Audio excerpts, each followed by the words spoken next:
Mon mari m'a fait un café qui sentait l'amande amère. Au lieu de le boire, j'ai discrètement échangé les tasses avec ma belle-mère abusive. 20 minutes plus tard. La tasse de café était posée devant moi comme une arme chargée. J'aurais dû savoir que quelque chose n'allait pas dès l'instant où Alexander me l'a tendu avec ce sourire étudié qui était le sien. Le même sourire qu'il arborait quand il m'avait dit que ma promotion n'était que de la chance et que je ne devais pas laisser le succès me monter à la tête. Le même sourire qu'il m'avait adressé il y a 3 mois, quand je m'étais réveillé à l'hôpital après ce que les médecins avaient appelé une intoxication alimentaire. Mais c'est l'odeur qui m'a glacé.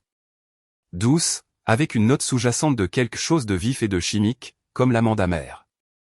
J'avais appris ce qu'était le cyanure dans mes cours de chimie, il y a 15 ans. Le professeur avait insisté sur cette odeur distinctive, sur le fait que certaines personnes pouvaient la détecter et d'autres non.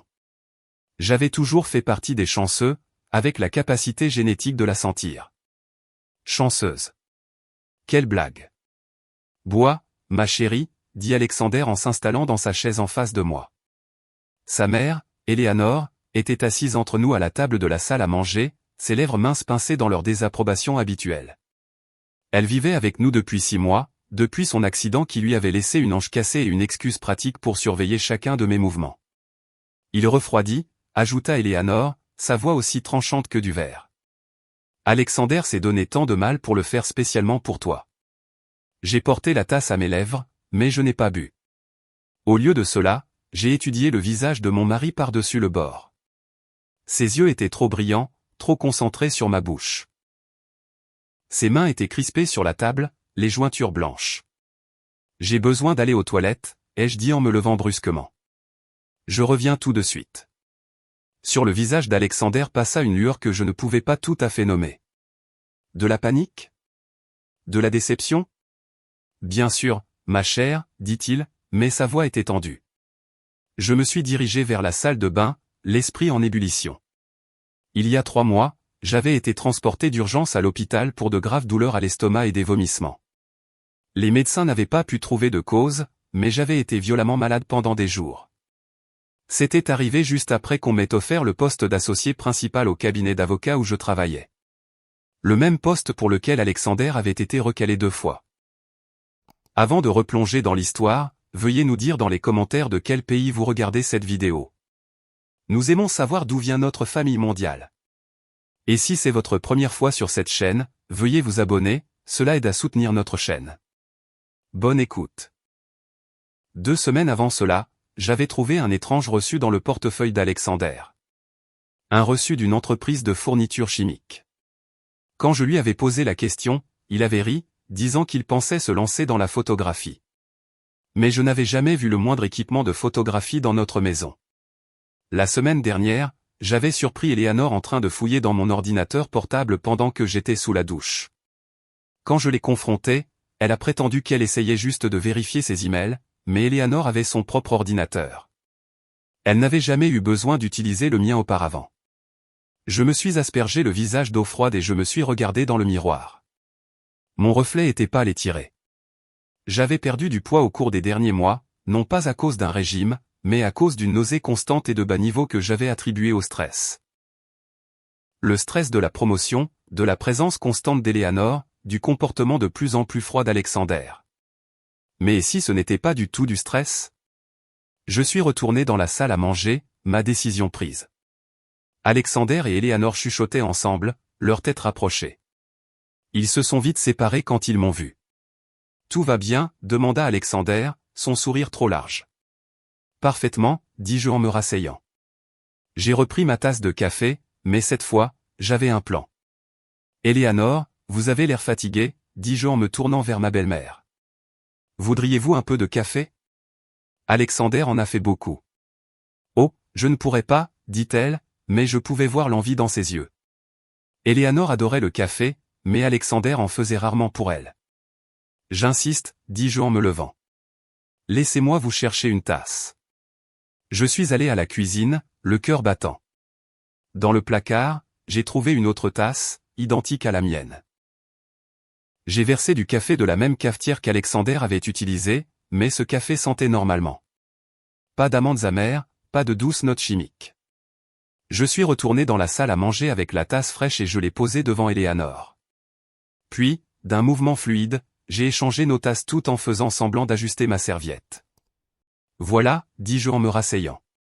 Profitez-en. Le visage d'Eleanor s'illumina d'un plaisir sincère. Merci, ma chère. Alexander, tu devrais faire du café pour ta mère plus souvent. Alexander me regardait avec une expression que je n'avais jamais vue auparavant, une haine pure et non diluée. Anna, dit-il prudemment, pourquoi ne bois-tu pas ton café? Tu as dit que tu étais fatiguée. Je suis fatigué, ai-je convenu, en soulevant la tasse qui contenait maintenant le café inoffensif d'Eleanor. Ça sent merveilleusement bon. J'ai pris une gorgée. C'était du café, ni plus, ni moins. Pendant ce temps, Eleanor buvait à grandes gorgées de la tasse qui m'était destinée. C'est délicieux, dit-elle. Quel est ton secret, Alexander? Le visage d'Alexander était maintenant gris, ses yeux allant et venant entre Eleanor et moi. Maman, peut-être que tu devrais. Devoir quoi? Interrompit Eleanor. Enfin recevoir un peu d'appréciation de mon fils? Il était temps. Elle a fini la moitié de la tasse en 3 longues gorgées. Je me suis adossé et j'ai attendu. Ça n'a pas pris longtemps. 15 minutes plus tard, la main d'Eleanor a commencé à trembler. Elle a reposé la tasse avec un bruit sec. Je ne me sens pas bien, dit-elle, la voix faible. Qu'est-ce qui ne va pas? Ai-je demandé, me penchant en avant avec une inquiétude feinte.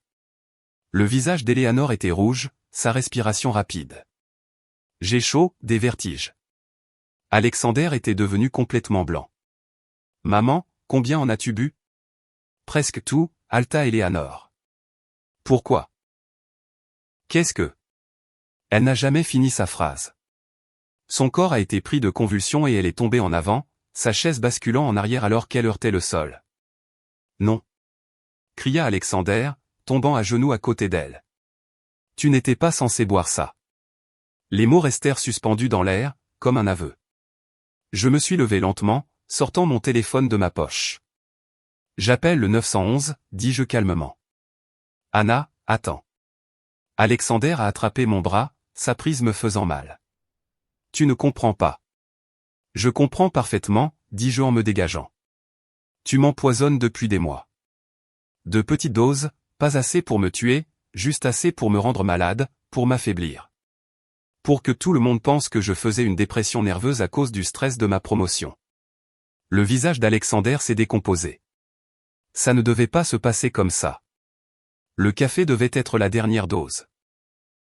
Juste assez pour te renvoyer à l'hôpital, pour te faire paraître instable. Et le cabinet aurait reconsidéré l'association, et tu l'aurais eu à la place, ai-je terminé. Mais tu es devenu gourmand. Tu as décidé de la rendre mortelle cette fois. Eleanor convulsait sur le sol, de l'écume aux lèvres. J'ai composé le 911, parlant clairement dans le téléphone. J'ai besoin d'une ambulance. Ma belle-mère a été empoisonnée au cyanure. Pendant que je donnais l'adresse, j'ai regardé Alexander s'effondrer. Il sanglotait maintenant, essayant de tenir la tête d'Eleanor, la suppliant de rester consciente. Elle t'a aidé, dis-je doucement, n'est-ce pas? Elle était celle qui fouillait dans mes affaires, cherchant des preuves que je devenais instable. C'est elle qui a suggéré qu'il fallait s'occuper de moi avant que je n'embarrasse la famille. Alexander leva les yeux vers moi, le visage strié de larmes. Elle disait que tu prenais la grosse tête, qu'il fallait te remettre à ta place. Mais ça ne devait pas arriver. Elle n'était pas censée boire le poison qui m'était destiné. Je sais. Les ambulanciers sont arrivés en quelques minutes. Ils se sont occupés d'Eleanor avec une efficacité professionnelle, mais je pouvais voir sur leur visage qu'il était trop tard. Les convulsions avaient cessé, sa respiration était superficielle et irrégulière. Qu'a-t-elle ingéré? Demanda l'un des ambulanciers. Du cyanure, dis-je. C'était dans le café. L'ambulancier m'a regardé d'un air vif. Comment le savez-vous? Parce qu'il m'était destiné, dis-je. Mais j'ai échangé les tasses. Pendant que les ambulanciers travaillaient, je me suis surprise à penser aux 6 derniers mois. Comment Eleanor avait emménagé juste après ma promotion, prétendant avoir besoin d'aide pour se remettre de sa chute. Comment elle s'était montrée si intéressée par mon emploi du temps, mes habitudes alimentaires, mon niveau de stress. Comment elle avait été si prompte à suggérer que je me surmènerais peut-être, que je devrais peut-être envisager de renoncer à l'association. Comment Alexander avait été si solidaire des préoccupations de sa mère, si prompt à convenir que je semblais instable, que je devais prendre soin de moi. Ils avaient travaillé ensemble depuis le début. L'équipe parfaite, le fils dévoué et la belle-mère inquiète, tous deux soucieux de la santé mentale de la pauvre Anna. Mais ils m'avaient sous-estimé. Ils avaient oublié que j'étais une avocate, entraînée à remarquer les détails, à construire des dossiers à partir de fragments de preuves. Ils avaient oublié que j'avais passé 15 ans à apprendre à faire confiance à mon instinct, même quand tout le monde me disait que j'avais tort. Eleanor est morte dans l'ambulance sur le chemin de l'hôpital. Alexander a été arrêté sur les lieux après que j'ai montré à la police le reçu que j'avais photographié de son portefeuille, les emails que j'avais récupérés de son ordinateur portable, et la petite bouteille de cyanure de potassium que j'avais trouvée cachée dans ses fournitures de chambre noire. Le procès a fait sensation. Les nouvelles locales l'ont appelé « le meurtre à la tasse de café ». L'accusation a dépeint un homme si consumé par la jalousie professionnelle qu'il était prêt à empoisonner lentement sa femme pour détruire sa carrière, et finalement sa vie. La défense d'Alexander a tenté de prétendre que c'était un accident, qu'il avait prévu de se suicider et qu'Eleanor avait bu le poison par erreur. Mais les preuves étaient accablantes, les mois de petites doses que j'avais reçus, documentés par mes dossiers médicaux, le schéma de mes maladies coïncidant avec mes succès professionnels. Les SMS entre Alexander et Eleanor discutant de ma santé mentale déclinante et de la manière de gérer la situation. J'ai témoigné pendant 3 jours, exposant l'affaire méthodiquement. J'ai montré au jury comment Alexander m'avait isolé, me faisant douter de mes propres perceptions. Comment Eleanor avait été sa partenaire pour me manipuler, me faisant croire que mes soupçons étaient de la paranoïa. Alexander a été reconnu coupable de meurtre au premier degré et de tentative de meurtre. Il a été condamné à la prison à vie sans possibilité de libération conditionnelle. Mais la vraie victoire est venue 6 mois plus tard, lorsque j'ai gagné le plus grand procès de ma carrière, un recours collectif contre une société pharmaceutique qui avait dissimulé les effets secondaires de ses médicaments. L'affaire qui m'a établi comme l'une des meilleures avocates de l'État. La même affaire qu'Alexander avait essayé de saboter en accédant à mes dossiers grâce aux recherches d'Eleanor sur mon ordinateur portable. Je me tenais dans la salle d'audience alors que le verdict était lu, sentant le poids de la justice comme une chose physique. Le jury a accordé à mes clients 200 millions de dollars de dommages et intérêts. Le cours de l'action de la société pharmaceutique a chuté. 3 cadres ont été arrêtés. Après le procès, je me tenais sur les marches du palais de justice, face aux journalistes et aux caméras. Quelqu'un m'a demandé ce que ça faisait de gagner un procès aussi important si peu de temps après ma tragédie personnelle. C'est comme si justice était faite, ai-je dit. Pas seulement pour mes clients, mais pour tous ceux à qui on a déjà dit qu'ils imaginaient des choses, qu'ils étaient trop sensibles, qu'ils ne pouvaient pas faire confiance à leur propre instinct. J'ai fait une pause, regardant la foule de journalistes et de badauds. Mon mari a essayé de m'empoisonner parce qu'il ne supportait pas que je réussisse là où il avait échoué. Il a essayé de me faire douter de moi-même, de me faire croire que j'étais faible et instable. Mais voici ce qu'il n'a pas compris, être pris pour cible ne vous rend pas faible. Survivre vous rend plus fort. Ce soir-là, j'étais assise dans ma cuisine, buvant du café dans la même tasse que j'avais échangée avec celle d'Eleanor ce jour-là. Le café avait le goût de la victoire, de la survie, de l'avenir que j'avais failli perdre.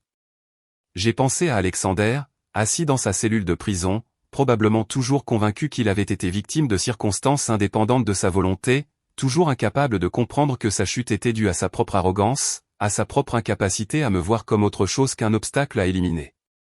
J'ai pensé à Eleanor, qui était morte en croyant aider son fils à éliminer un problème, qui n'avait jamais compris que le vrai problème était leur propre ambition toxique. Et j'ai pensé à moi, la femme qui avait été assez intelligente pour faire confiance à son instinct, assez forte pour survivre, et assez patiente pour attendre la justice. Le café était parfait. Pas d'amandes amères, pas de douces notes chimiques. Juste du café, noir, fort et honnête. Tout comme moi. 3 ans plus tard, j'ai ouvert mon propre cabinet d'avocat. La plaque sur ma porte indique « Anna Chen, avocate à la cour ». En dessous, en plus petites lettres, il est écrit « Faites confiance à votre instinct ». Je garde la tasse de café de ce jour-là sur mon bureau. Elle me rappelle que parfois, les personnes les plus dangereuses sont celles qui prétendent vous aimer. Que parfois, la plus grande menace vient de l'intérieur de votre propre maison. Mais surtout, elle me rappelle que je suis toujours là, toujours forte, toujours en train de me battre. Et je le serai toujours.